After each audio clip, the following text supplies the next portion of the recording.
जय श्री राम भक्तों। 24 मिनट में अपने सातों चक्रों को एक्टिवेट करें। बहुत ही शक्तिशाली और आसान विधि। भक्तों, कई साधक पूछते हैं और ये कमेंट आया है कि क्या हम बिना गुरु के सातों चक्रों को एक्टिवेट कर सकते हैं। तो देखिए भक्तों, कर तो सकते हैं, लेकिन बहुत से साधक जब साधना के दौरान जब आपके चक्र जागृत होने लगते हैं तो कुछ ऐसे अनुभव होते हैं जिनको देख करके डर जाते हैं और साधना छोड़ देते हैं, क्योंकि ऐसे कमेंट प्रतिदिन हमारे पास आते हैं। तो गुरु की आपको ज़रूरत पड़ती है, क्योंकि गुरु आपका मार्गदर्शन करते हैं, गुरु आपको आगे का रास्ता दिखाते हैं, वो आपको परमात्मा से मिलवाते हैं। लेकिन कर तो बिना गुरु के भी सकते हैं, अगर आप डरेंगे नहीं और किसी का कोई प्रश्न है, गुरु जी उनके नहीं हैं, तो आप हमसे कमेंट करके उसका उत्तर पूछ सकते हैं। हम आपकी पूरी मदद करने के लिए तैयार हैं। और गुरु जी हैं तो बहुत ही अच्छी बात है, क्योंकि गुरु के बिना पूर्ण ज्ञान नहीं होता। गुरु के बिना आप ईश्वर को नहीं पा सकते, क्योंकि भगवान राम कृष्ण ने भी गुरु धारण किए हैं। तो हम सबको भी एक सही गुरु धारण करना चाहिए। तो बिना गुरु के अगर आप करना चाहते हो तो हम आपको एक विधि बताते हैं। भक्तों, हम जो श्वास लेते हैं प्रतिदिन, उन श्वासों की गिनती 21,600, हम 21,600 श्वास लेते हैं। तो जो हमारे 7 चक्र हैं, वो जो पहला चक्र है हमारा मूलाधार चक्र, उसमें गणेश जी का वास होता है। तो गणेश जी को हम 600 श्वास अर्पण करनी चाहिए प्रतिदिन। दूसरा है स्वाधिष्ठान, उसमें ब्रह्मा जी विराजमान हैं, तो ब्रह्मा के नाम 6000 श्वासों का जप। तीसरा है मणिपुर चक्र, जिसमें भगवान विष्णु विराजमान है, उसमें उसको 6000 श्वासें।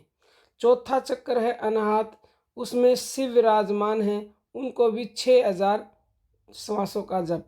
और पांचवा है विशुद्ध चक्र, उसमें जीव विराजमान है, उसको आपको 1000 जप। आत्मा के अर्थ यानी कि छठा चक्र है आज्ञा चक्र, उसमें गुरु विराजमान है। जो सबसे परे आकाश है, उसमें गुरु विराजमान है, उसके अंदर सच्चिदानंद साक्षात बसते हैं।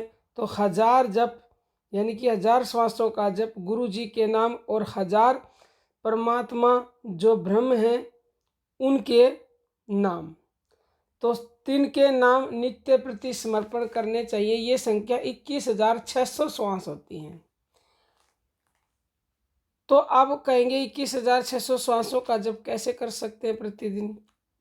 कर तो सकते हैं, करना चाहे तो असंभव कुछ नहीं है, परंतु भक्तों ये मतलब बहुत ही मुश्किल कार्य है। आम जो व्यक्ति होते हैं वो नहीं कर पाते, क्योंकि उनको काम भी करने होते हैं। ये बात जबकि है, जब साधना में जो योगी लोग होते हैं बहुत आगे चले जाते हैं और वो बैठे रहते हैं साधना में, तो वो अपनी 21,600 श्वासों का ध्यान एक साथ कर लेते हैं। लेकिन आपको क्या करना है, आपको प्रतिदिन 20 मिनट अपनी श्वासों का ध्यान करना है। तो वो जितनी गणेश को लगनी है, जितनी मतलब सारे चक्रों को अपनी लगती रहेंगी वो श्वासें। तो जिस दिन वो आपकी श्वासें पूरी हो जाएंगी, यानी कि वो सोहंग जो मंत्र है हमारी श्वासों में है, सो और हंग, जिस दिन वो लय हो जाएगा आपके अंदर, यानी कि जिस दिन सोहंग मंत्र अपने आप ही स्वाभाविक रूप से आपकी सुषुम्ना नाड़ी में उत्पन्न हो जाएगा, उसी दिन उसी समय आपको सब कर्मों से छुटकारा मिल जाएगा और आपके सारे चक्र जागृत हो जाएंगे अपने आप ही, बिना कुछ करे ही। तब उस समय आपकी कोई इच्छा रहेगी ही नहीं, क्योंकि जब परमात्मा की प्राप्ति हो जाती है, आपकी शक्तियाँ जागृत हो जाती है, तो मांगने की इच्छा स्वतः ही खत्म हो जाती है, क्योंकि वो इच्छा अपने आप ही पूरी कर देते हैं, मांगने की जरूरत ही नहीं होती। तो अगर आप प्रतिदिन, क्योंकि 24 मिनट में होती है एक घड़ी, तो एक घड़ी आप प्रतिदिन अपनी आती जाती श्वासों का ध्यान करें, चाहे तो सोंग मंत्र के साथ, चाहे राम मंत्र के साथ, चाहे कृष्ण मंत्र के साथ, जिस पर आपका विश्वास है। सोंग के साथ करेंगे तो जल्दी लय होगा।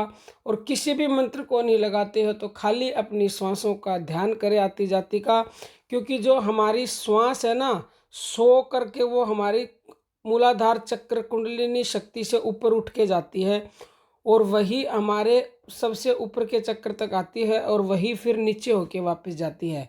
तो जब इन आती जाती श्वासों का घर्षण आपस में होता है तो ये हमारे सारे चक्रों को जगा देती है। ये बहुत ही शक्तिशाली, गुप्त और आसान विधि है। इसको आप अपनाकर बिना गुरु के भी आप अपने सातों चक्रों को केवल 24 मिनट का ध्यान करके जागृत कर सकते हो। कोई भी प्रश्न हो तो कमेंट कीजिएगा, जवाब अवश्य ही मिलेगा। अब हम अपनी वाणी को विराम देते हैं। जय श्री राम भक्त।